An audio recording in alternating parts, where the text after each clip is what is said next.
শান্তি 27/1/2025 প্রাতঃমুরলি।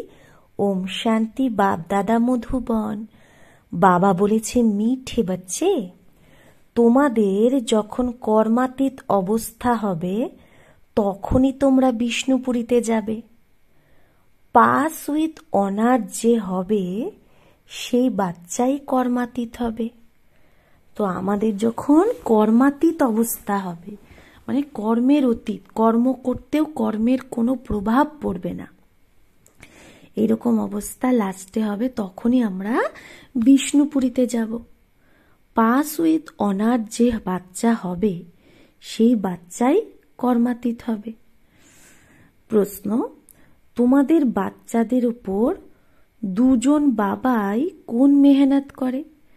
তো শিব বাবা ব্রহ্মা বাবা দুজনেই আমাদের উপর কোন মেহনত করে? উত্তর, বাচ্চারা যেন স্বর্গের যোগ্য হয়ে যায়, সর্বগুণ সম্পন্ন 16 কলা সম্পূর্ণ বানানোর মেহনত বাপ দাদা দুজনেই করে। তো আমাদের সর্বগুণ সম্পন্ন 16 কলা সম্পূর্ণ বানানোর জন্য বাপ দাদা দুজনেই মেহনত করছে। তো এটা যেন তোমরা ডবল ইঞ্জিন পেয়েছো। তাহলে শিব বাবা ব্রহ্মা বাবা দুজনেই মেহনত করছে, তাহলে আমরা কি পেলাম? Double engine. এইরকম ওয়ান্ডারফুল পড়া বাবা পড়ায়, যার দ্বারা তোমরা 21 জন্মের বাদশাহী পাও। তাহলে এমন ওয়ান্ডারফুল পড়া যার দ্বারা আমরা কি পাই? 21 জন্মের বাদশাহী। গীত, बचपन के दिन भूला ना देना, आज हंसे कल रुला ना देना। ওম শান্তি। তো মিষ্টি মিষ্টি সিকিলাধে বাচ্চারা গীত শুনলো। ড্রামা প্ল্যান অনুসারে এইরকম গীত সিলেক্ট করা আছে। মানুষ চক্রিত হয়ে যায় যে ये क्या नाटक के रिकॉर्ड पर बानी चलाते। তো বাবা কি করে? যে কোনো গানের রেকর্ড বাজিয়ে সেই রেকর্ডের উপরে মিনিং মানে বলে। তো মানুষ অবাক হয়ে যায়, এরা কি যে নাটকের রেকর্ডের উপরে আবার বাণী চালায়। এটা আবার কিরকম জ্ঞান? শাস্ত্র, বেদ, উপনিষদ আদি ছেড়ে দিয়েছে, এখন রেকর্ডের উপর বাণী চলছে। এটাও তোমাদের বাচ্চাদের বুদ্ধিতেই আছে যে আমরা বেহদের বাবার হয়েছি, যার দ্বারা অতীন্দ্রিয় সুখ পাওয়া যায়। তো এইরকম বাবাকে ভোলা উচিত না। তাহলে বাবা কি বলছে? যে আমাদের বুদ্ধিতে কি আছে? যে আমরা বেহদের বাবাকে পেয়েছি, বেহদের বাবার হয়েছি, যার দ্বারা অতীন্দ্রিয় সুখ পাওয়া যায়। তো এরকম বাবাকে ভোলা উচিত না। বাবার ইয়াদের দ্বারাই জন্ম জন্মান্তরের পাপ দগ্ধ হয়। এরকম যেন না হয় যে ইয়াদকে ছেড়ে দাও আর পাপ থেকেই যাবে। আমরা যদি ইয়াদ না করি তাহলে তো পাপ থেকে যাবে। তাই বাবা বলছি এরকম যেন না হয়, তাহলে পদও কম হয়ে যাবে। পাপ থেকে গেলে পদও কম। এইরকম বাবাকে তো ভালোভাবে ইয়াদ করার পুরুষার্থ করা উচিত। যেরকম সাগাই হয় তখন একে অপরকে ইয়াদ করতে থাকে। তোমাদেরও সাগাই হয়েছে, আমাদেরও শিব বাবার সাথে সাগাই আশীর্বাদ হয়েছে। তারপরে যখন তোমরা কর্মাতীত অবস্থাকে পাবে তখনই তোমরা বিষ্ণুপুরীতে যাবে। প্রথমে সাগাই আশীর্বাদ হয়, তারপরে তো বিয়ে হয়, শ্বশুর বাড়ি যায়। তাই বাবা বলছে এখন বাবার সাথে সাগাই হলো, কিন্তু শ্বশুর বাড়ি মানে বিষ্ণুপুরীতে কবে যাবে?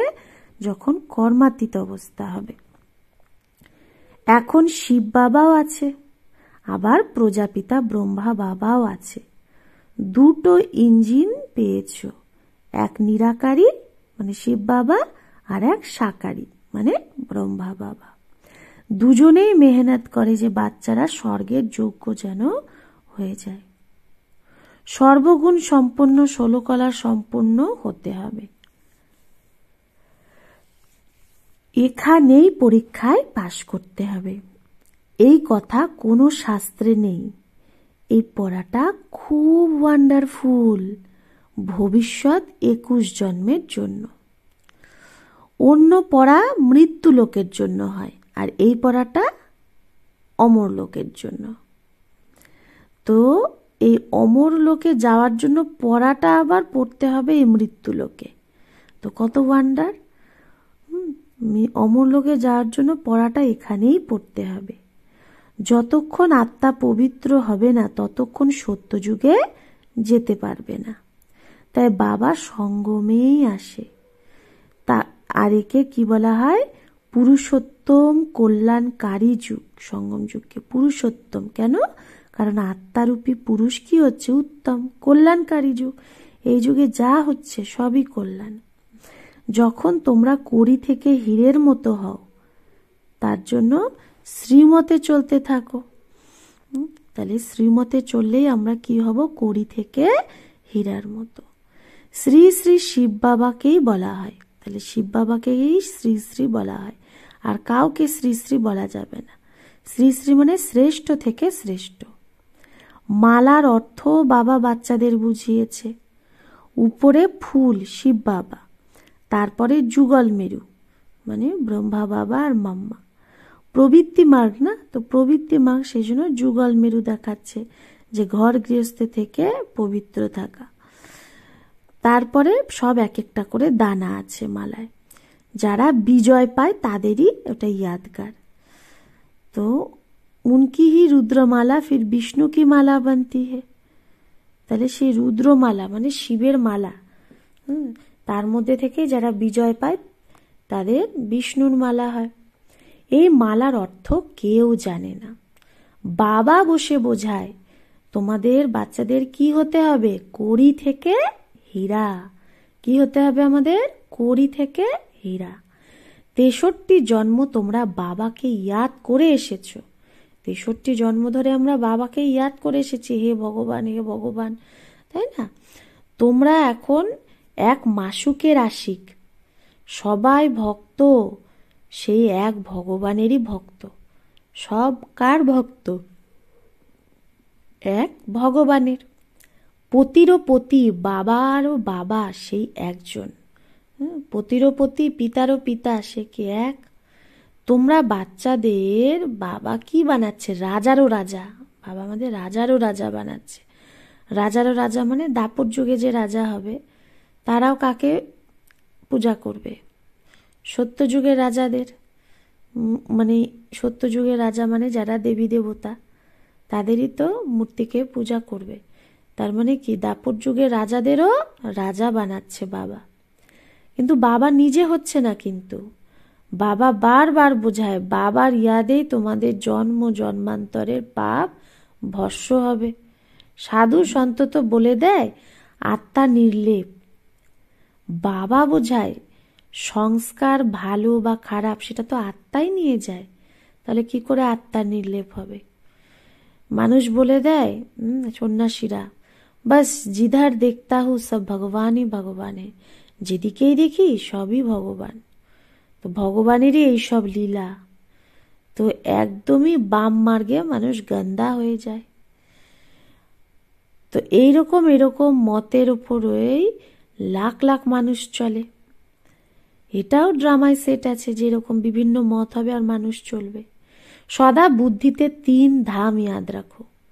শান্তি ধাম যেখানে আত্মারা থাকে, সুখ ধাম যেখানের জন্য তোমরা পুরুষার্থ করছো, আর এই দুঃখ ধাম শুরু হয় আধা কল্পের পরে, মানে দাপর যুগ থেকে। ভগবানকে বলা হয় হেভেনলি গড ফাদার। সে কোনো হেল স্থাপন করে না। হেল মানে নরক স্থাপন করে না। ভগবান তো স্বর্গই স্থাপন করে। বাবা নিজে বলে আমি সুখধাম স্থাপন করতে আসি। বাকি এটা হলো হার জিতের খেলা। তোমরা বাচ্চারা শ্রীমতে চলে এখন মায়ারূপী রাবণের ওপর জিত পাও। তারপরে আধা অল্প পরে রাবণ রাজ্য শুরু হয়। তোমরা বাচ্চারা এখন যুদ্ধের ময়দানে আছো। এটা বুদ্ধিতে ধারণ করতে হবে যে অন্যকে বোঝাতে হবে। তাই বাবা বলছে আমরা বাচ্চারা যে এখন যুদ্ধের ময়দানে, মায়ার সাথে যুদ্ধ হচ্ছে, এটা বুদ্ধিতে ধারণ করো এই জ্ঞানটা, আর অন্যকে বোঝাও। অন্ধের লাঠি হয়ে ঘরের রাস্তা বলতে হবে, সবাইকে পরমধামের রাস্তা বলো, কারণ সবাই ওই ঘরকে ভুলে গেছে।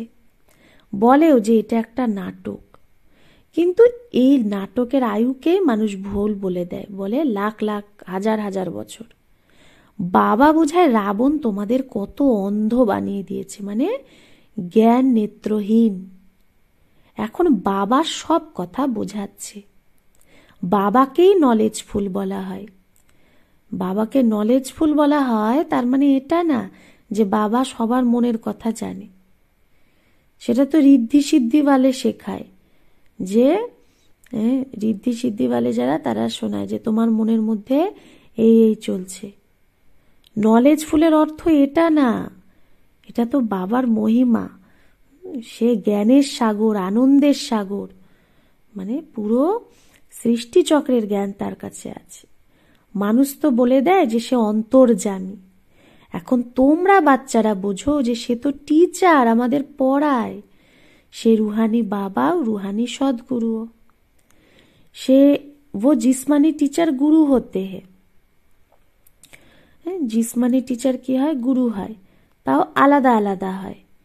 তিনজন, একজনই তিনটা হতে পারে না। যেটা দেহধারী টিচার, হ্যাঁ, সে টিচার গুরু হতে পারে, কিন্তু তাও আলাদা আলাদা হয়। আর এখানে একজনই তিনটে, বাবা, টিচার, গুরু। কিন্তু দেহধারী লৌকিকে তা হয় না। খুব বেশি বাবা টিচার হতে পারে, কিন্তু সে বাবা তো গুরু হতে পারবে না লৌকিকে। আর তাও তো তারা মানুষ। আর এখানে তো সেই সুপ্রিম রুহ, সুপ্রিম আত্মা, পরমাত্মা, পরম পিতা পরমাত্মা পড়াচ্ছে। আত্মাকে পরমাত্মা বলা যায় না, তাই না? আমরা তো আত্মা, আমরা কি থোড়েই পরমাত্মা? পরমাত্মা একজন। তো এটাও কেউ বোঝে না। বলে দেয় পরমাত্মা অর্জুনকে সাক্ষাৎকার করিয়েছিল, তো সেই অর্জুন বলেছিল বাস করো, বাস করো, আমি এত তেজ সহন করতে পারছি না। ইয়ে যে সব শোনা হে, এই যে সব আমরা এগুলো শুনেছি, তো ভাবে পরমাত্মা এত তেজময়। আগে বাবার কাছে আসতো তো সাক্ষাৎকারে চলে যেত সবাই, আগে তাই হতো। বলতো বাস করো, খুব তেজ, আমি সহন করতে পারছি না। কেন কেন এরকম বলতো? কারণ যেগুলো শুনেছে মানুষ ভক্তিতে, সেই ভাবনায় বুদ্ধিতে বসে আছে। বাবা বলে যে যে ভাবনায় ইয়াদ করে, আমি তার ভাবনা পুরো করতে পারি। কেউ গণেশের পূজারী হয়, তো তার গণেশের সাক্ষাৎকার করায় তাকে বাবা। সাক্ষাৎকার হলে তখন ভক্তরা আবার ভুল ভেবে নেয় যে ব্যাস আমি মুক্তিধামে পৌঁছে গেছি। কিন্তু না, মুক্তিধামে কেউ যেতে পারবে না।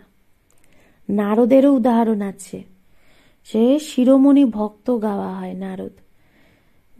সেই নারদ জিজ্ঞেস করে আমি লক্ষ্মীকে বিয়ে করতে পারবো?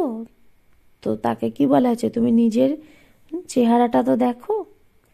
তো ভক্তমালাও হয়।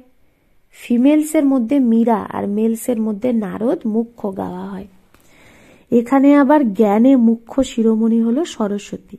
জ্ঞানে আবার মুখ্য শিরোমণিকে মাম্মা, জগদম্বা সরস্বতী। তো নাম্বারবার তো হয় না। বাবা বোঝায় মায়ার কাছে বড় খবরদার থাকতে হবে। মায়া এইরকম উল্টা কাজ করিয়ে দেয়, তখন লাস্টে খুব কাঁদতে হবে, পস্তাতে হবে যে ভগবান এসেছে আর আমি বর্ষা নিতে পারছি না। আমি বর্ষা নিতে পারলাম না, ভগবান এসেছিল। তখন প্রজাতেও দাসদাসী হয়ে যাবে। পরে পড়া তো পুরো হয়ে যাবে না, লাস্টে পড়া একদম শেষ হয়ে যাবে, তখন খুব পস্তাতে হবে। তাই বাবা প্রথম থেকেই বোঝায় যে যাতে লাস্টে পস্তাতে না হয়। যত বাবাকে ইয়াদ করতে থাকবে, তো যোগ অগ্নির দ্বারা পাপ ভস্য হবে। আত্মা শতপ্রধান ছিল, সে আত্মার মধ্যে খাদ পড়তে পড়তে তমপ্রধান হয়ে গেছে। গোল্ডেন, সিলভার, কপার, আয়রন, এগুলো নামও তো আছে না। এখন আয়রন এজ থেকে আবার তোমাদের গোল্ডেন এজে যেতে হবে। পবিত্র হওয়া ছাড়া আত্মা যেতে পারবে না। সত্যযুগে পিওরিটি ছিল, তো পিস প্রসপারিটিও ছিল। এখানে পিওরিটি নেই, তো পিস প্রসপারিটিও নেই। পিওরিটি যেখানে, সেখানে কি আছে? পিস আর প্রসপারিটি, শান্তি, সমৃদ্ধি। রাত দিনের পার্থক্য হয়ে যায় সত্যযুগ আর কলিযুগে। তো বাবা বোঝায় এই যে বচপনের দিন ভুলে যেও না, যে যখন আমরা জ্ঞান পাই, এই যে যত উমং উৎসাহ থাকে সেটা ভুলে যেও না। বাবা অ্যাডাপ্ট করেছে না, ব্রহ্মা দ্বারা অ্যাডাপ্ট করে, এটা হলো অ্যাডাপশন। স্ত্রীকে অ্যাডাপ্ট করা হয়, বাকি বাচ্চাদেরকে ক্রিয়েট করা হয়। স্ত্রীকে তো ক্রিয়েট করা যাবে না, সে তো আগে থেকেই আছে, তাকে অ্যাডাপ্ট করা হয় যে আজকে থেকেই আমার স্ত্রী। আর বাচ্চাকে ক্রিয়েট করা হয় মানে জন্ম দেওয়া হয়। স্ত্রীকে রচনা বলা যায় না। তাহলে এই বাবাও অ্যাডাপ্ট করে যে তুমি আমার সেই বাচ্চা যাকে কল্প আগে আমি অ্যাডাপ্ট করেছিলাম। অ্যাডাপ্টেড বাচ্চারাই বাবার বর্ষা পায়। উঁচু থেকে উঁচু, বাবার থেকে উঁচু বর্ষা পাও। তো সে হলোই ভগবান, কত উঁচু। তারপরে সেকেন্ড নাম্বারে লক্ষ্মী নারায়ণ, সত্যযুগের মালিক। এখন তোমরা সত্যযুগের মালিক হচ্ছ। এখন সম্পূর্ণ হওনি, হচ্ছ। সম্পূর্ণ আমরা এখনো হইনি, কিন্তু সম্পূর্ণ হচ্ছি। পাবন হয়ে পাবন বানানো, এটাই রুহানি সত্যিকারের সেবা। তোমরা এখন রুহানি সেবা করো, তাই তোমরা খুব উঁচু। তাহলে আমরা কেন উঁচু? আমরা রুহানি সেবা করছি, সব আত্মাদের সেবা। শিব বাবা পতিতকে পাবন বানায়, তোমরাও পাবন বানাও। আমরাও তো পাবন বানাচ্ছি সবাইকে। রাবণ কত তুচ্ছ বুদ্ধি বানিয়ে দিয়েছে, কিন্তু এখন বাবা আবার যোগ্য বানিয়ে আমাদের বিশ্বের মালিক বানাচ্ছে। কি বানাচ্ছে? বিশ্বের মালিক। এইরকম বাবাকে আবার তোমরা পাথর ঠিক করে কি করে বলে দাও?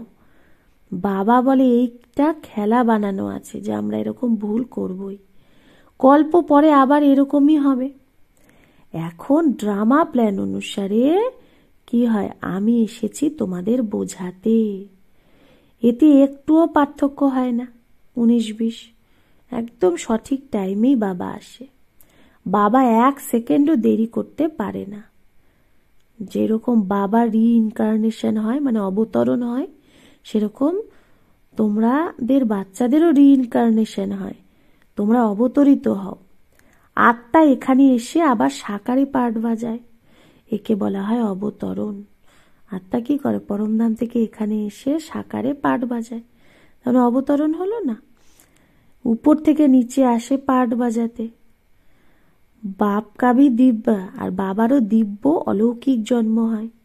বাবা নিজে বলে আমাকে প্রকৃতির আধার লোন নিতে হয়, বাবাকেও প্রকৃতির আধার নিতে হয়। আমি এই ব্রহ্মার তনে প্রবেশ করি, এ আমার ফিক্স তন। বাবা ওই ব্রহ্মার তনেই আসবে।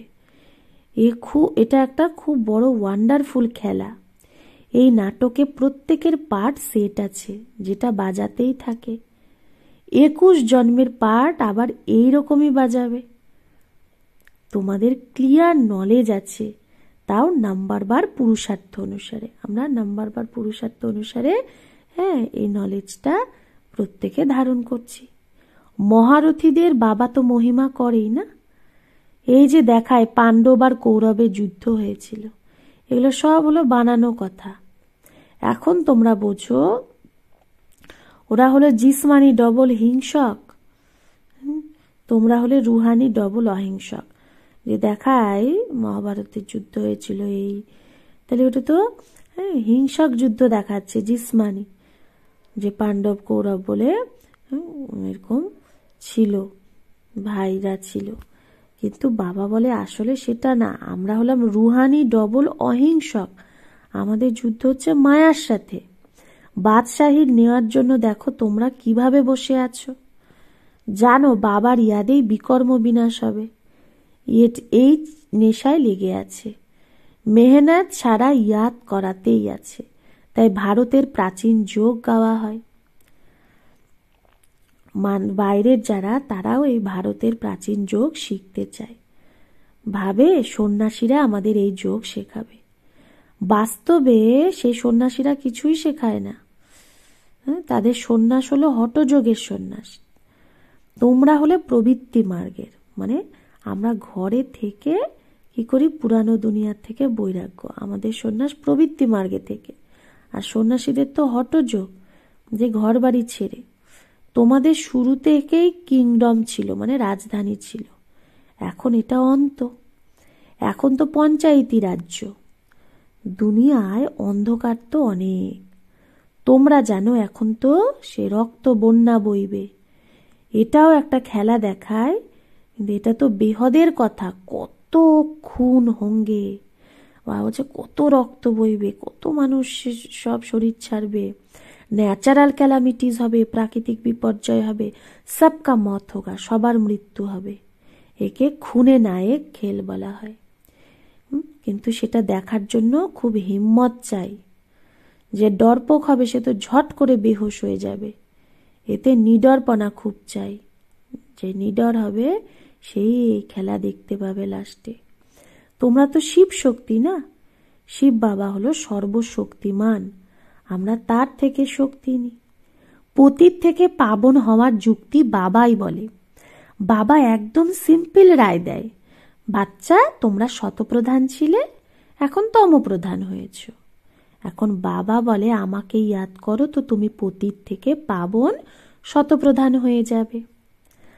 আত্মাকে বাবার সাথে যোগ লাগাতে হবে, তাহলেই পাপ ভস্য হবে। অথরিটিও তো বাবাই না। চিত্রে দেখায় বিষ্ণু নাভি থেকে ব্রহ্মা বেরিয়েছে, তার দ্বারা বসে সব শাস্ত্র বেদের রাজ বোঝায়। এখন তোমরা জানো ব্রহ্মাসও বিষ্ণু, আবার সেই বিষ্ণুই কি হয়, ব্রহ্মা। ব্রহ্মার দ্বারা স্থাপনা করে, আবার যেটা স্থাপনা হয় সেটার পালনা সেই করবে না, সেই আত্মায়। তো এগুলো সব ভালোভাবে বাবা বোঝায়। যে বোঝে তার এই খেয়াল থাকে যে এই রুহানি নলেজটা সবার পাওয়া উচিত। আমাদের কাছে ধন আছে তো কেন সেন্টার খুলবো না। বাবা বলে আচ্ছা ভাড়াতেও মকান নিয়ে নাও, তাতে হসপিটাল কাম ইউনিভার্সিটি খোলো। যোগের দ্বারায় মুক্তি, জ্ঞানের দ্বারা হয় জীবন মুক্তি। যোগের দ্বারা কি হয়, মুক্তি, দেহ থেকে মুক্ত হয় আত্মা। আর জ্ঞান যত নেব, জ্ঞানের দ্বারা জীবন মুক্তি পদ, দুটো বর্ষা পাই। আর এটার জন্য শুধু 3 পা জায়গা চাই, আর কিচ্ছু না। গড ফাদারলি ইউনিভার্সিটি খোলো। বিশ্ববিদ্যালয় বা ইউনিভার্সিটি কথা তো একই। এটা মানুষ থেকে দেবতা হওয়ার কত বড় ইউনিভার্সিটি। তো মানুষ জিজ্ঞেস করে তোমাদের খরচা কি করে চলে। আরে বিকেদের যে বাবা, তার এত ঢের বাচ্চা, আর তুমি জিজ্ঞেস করছো কিভাবে খরচা চলে। বোর্ডে দেখো কি লেখা আছে। এটা খুব ওয়ান্ডারফুল নলেজ। বাবা ওয়ান্ডারফুল না। বিশ্বের মালিক তোমরা কিভাবে হও। শিব বাবাকে বলে শ্রী শ্রী, কারণ উঁচু থেকে উঁচু না। লক্ষ্মী নারায়ণকে বলবে শ্রী লক্ষ্মী শ্রী নারায়ণ। এগুলো সব ভালোভাবে ধারণ করার ব্যাপার। বাবা বলে তোমাদের আমি রাজযোগ শেখাই। এটা হলো সত্যিকারের অমর কথা, অমর লোকে যাওয়ার কথা। শুধু এক পার্বতীকে ধরেই অমর কথা শুনিয়েছে শঙ্কর। কত ঢের মানুষ অমরনাথে যায়। তোমরা বাচ্চারা বাবার কাছে আসো রিফ্রেশ হতে। তারপরে সবাইকে বোঝাতে হবে, গিয়ে রিফ্রেশ করতে হবে, সেন্টার খুলতে হবে। বাবা বলছে তোমরা মধুবনে আসো রিফ্রেশ হয়ে, আবার নিজে নিজের জায়গায় গিয়ে সবাইকে বোঝাতে হবে, সবাইকে রিফ্রেশ করতে হবে, সেন্টার খুলতে হবে। বাবা বলে শুধু 3 পা পৃথ্বী নিয়ে হসপিটাল কাম ইউনিভার্সিটি খুলতে থাকো, তো অনেকের কল্যাণ হবে। এতে খরচা তো কিচ্ছু নেই। হেলথ ওয়েলথ আর হ্যাপিনেস 1 সেকেন্ডেই পেয়ে যাও। বাচ্চা জন্মালো আর ওয়ারিস হয়ে গেল। বলছে 1 সেকেন্ডেই বাচ্চা জন্মালো, বাবার পরিচয় পেল আর ওয়ারিস হয়ে গেল। তোমাদেরও নিশ্চয় হয়েছে, আর তোমরা বিশ্বের মালিক হয়ে গেছো। তারপরে সম্পূর্ণটাই হলো পুরুষার্থের ওপর। বাবা বলে যে তোমাদেরও নিশ্চয় হয়েছে মানেই তোমরা বিশ্বের মালিক হবে, কিন্তু বাকি পথ কি পাবে সেটা পুরুষার্থের ওপরে। আচ্ছা, मीठे मीठे सिकिलधे बच्चों प्रति माता पिता बाप दादा का याद प्यार और गुड मॉर्निंग। रूहानी बाप की रूहानी बच्चों को नमस्ते। हम रूहानी बच्चों की रूहानी माता पिता बाप दादा को याद प्यार गुड मॉर्निंग और नमस्ते नमस्ते नमस्ते। शुक्रिया बाबा, आपको लाख लाख शुक्रिया। ধারণার জন্য মুখ্য সার। 1, অন্তিম সেই ভয়াবহ রক্তের দৃশ্য দেখার জন্য খুব খুব নির্ভয় শিব শক্তি হতে হবে। সর্বশক্তিমান বাবার ইয়াদের দ্বারা তার থেকে শক্তি নিতে হবে। 2, পাবন হয়ে পাবন বানানোর রুহানি সত্যিকারের সেবা করতে হবে। পাবন হয়ে কি করতে হবে? পাবন বানানোর রুহানি সত্যিকারের সেবা করতে হবে। ডবল অহিংসক হতে হবে। অন্ধের লাঠি হয়ে সবাইকে ঘরের রাস্তা বলতে হবে। ডবল অহিংসক মানে কাম ক্রোধ কোনো বিকারই থাকা যাবে না। বরদান, ম্যা আর মেরেপনকে সমাপ্ত করে সমানতা বা সম্পূর্ণতার অনুভব যে করে সেই সত্যিকারের যোগী ভব। তো ম্যা আর মেরাপনকে সমাপ্ত করতে হবে, আমি আর আমার, এটাকে সমাপ্ত করে সমানতা বা সম্পূর্ণতার অনুভব যে করবে সেই সত্যিকারের ত্যাগী ভব। প্রত্যেক সেকেন্ড আর প্রত্যেক সংকল্পে যেন বাবা বাবা মনে থাকে। আমি পণ ম্যাপনকে সমাপ্ত করো। প্রত্যেক সংকল্পে প্রত্যেক সেকেন্ডে কি বাবা বাবা। যখন ম্যা থাকবে না, আমি থাকবে না, তো মেরা भी থাকবে না, আমারও থাকবে না। मेरा स्वभाव, मेरा संस्कार, मेरी नेचर, मेरा काम या ड्यूटी, मेरा नाम, मेरी शान, जब ये मैं और मेरापन समाप्त हो जाता, আমার স্বভাব, আমার সংস্কার, আমার নেচার, আমার কাজ, আমার ডিউটি, আমার নাম, আমার শান, যখন এই मैं আমি আর আমার সমাপ্ত হয়ে যায় তখনই এই সমানতা আর সম্পূর্ণতা আসবে। এই मैं আর মেরাপনের ত্যাগটাই হলো বড় থেকে বড় সূক্ষ্ম ত্যাগ। এই ম্যাপনের অশ্বকে, এই অশ্বমেধ যজ্ঞে সোয়াহা করো, তবেই অন্তিম আহুতি পড়বে। বাবা বলছে এই যে বাবা অশ্বমেধ যজ্ঞ স্থাপন করেছে, এখানে এই ম্যাপনের যে অশ্ব সেটাকে সোয়াহা করো। যেরকম দেখে না অশ্বমেধ যজ্ঞে অশ্বকে সোয়াহা করে, সেরকম আমাদের এখানে ম্যাপনের যে অশ্ব সেটাকে সোয়াহা করলে তবেই অন্তিম আহুতি হবে আর বিজয়ের নাগারা বাজবে। ম্যা বলা যাবে না, কি বলতে হবে? বাবা বাবা। স্লোগান, হাজি করে সহযোগের হাত বাড়ানো, অর্থাৎ দুয়ার মালা পরা। হাজি করে, যে কোনো কিছুতে হাজি করে সহযোগের হাত বাড়ানো মানে দুয়ার মালা পরা। নিজের শক্তিশালী মনসা দ্বারা সকাশ দেওয়ার সেবা করো। মনসা দ্বারা সকাশ তখনই দিতে পারবে যখন নিরন্তর একরস স্থিতিতে স্থিত হওয়ার অভ্যাস করতে পারবে। তাহলে মনসা দ্বারা কখন সকাশ দিতে পারবো? যখন আমাদের নিরন্তর একরস স্থিতিতে স্থিত হওয়ার অভ্যাস হবে। তার জন্য প্রথমে কি করতে হবে? ব্যর্থ সংকল্পকে শুদ্ধ সংকল্পে পরিবর্তন করতে হবে। তখন মায়ার থেকে যে অনেক প্রকারের বিঘ্ন আসে সেটা ঈশ্বরীয় লগনের আধারে সমাপ্ত করবে। এক বাবা দ্বিতীয় কেউ না, এই পাঠ দ্বারা একাগ্রতার শক্তিকে বাড়াও। এক বাপ দুসরা না কই, এই পাঠ দ্বারা কি করতে হবে? একাগ্রতার শক্তিকে বাড়াতে হবে। আচ্ছা, ওম শান্তি।